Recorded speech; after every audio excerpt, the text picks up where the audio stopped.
Hello everyone, welcome back to my YouTube channel. Can you solve this maths expression? 18 divided by 3 bracket 3 plus 3.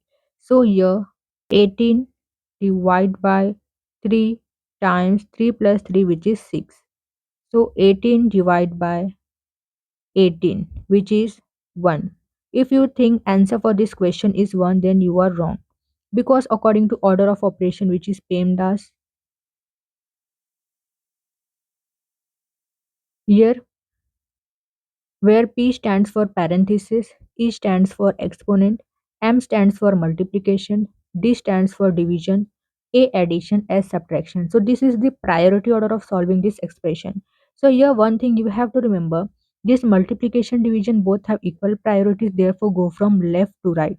Same for addition and subtraction. So first we'll solve this parenthesis part. So write the question which is 18 divided by 3 bracket 3 plus 3. So here 18 divided by 3 times 6. So here as you know division and multiplication both have equal priority, therefore we go from left to right. First we'll solve this part. So here comes 6 times 6 which is 36. So 36 is the correct value for this expression.